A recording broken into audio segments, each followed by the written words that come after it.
In early 2026, a 20-year-old film clip captivated a world searching for meaning.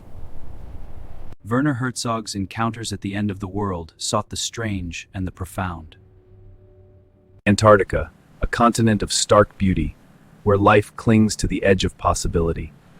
For most, survival means community, a constant cycle of feeding, nesting, and belonging. But one penguin stops. It pauses, looks away from the sea, and makes a choice. It takes a single, deliberate step away from everything it has ever known, away from life. It does not look back. Its walk is slow, steady, and filled with a strange, quiet purpose.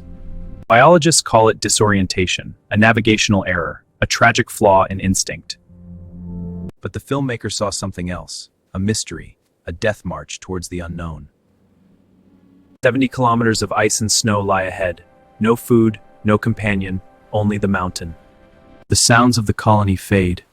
The wind becomes its only companion on the long walk. It stops again. For a moment, it simply exists, alone, between the world and the void. A last glance at the world. And then it turns forward again. The pull of the mountain is stronger than the pull of home. The camera watches until the figure becomes a shadow, and the shadow fades into the ice. For nearly 20 years, the footage sat in archives, a forgotten moment in a forgotten film. But in 2026, the internet pulled the reel from the shelf and held it up to the light. The world gave it a name, the nihilist penguin, a creature who seemed to simply give up. Viewers saw themselves, the burnout, the quiet quitting, the urge to walk away from it all. Set to melancholic music, its walk became an anthem for the weary and the lost. Even the White House tried to embrace the penguin, sparking confusion and global mockery. But this isn't my home. From Qatar to India, brands and people used its image to sell, to joke, and to connect. Was it madness? Was it despair? Or was it simply a creature following a broken compass? Scientists reminded us it was just a bird, lost, confused, a tragic accident of nature. But the feeling it gave us was real. The internet had found its perfect, silent metaphor.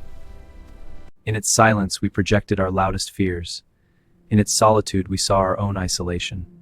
The penguin asked no questions. It simply walked, and in walking, became an eternal question.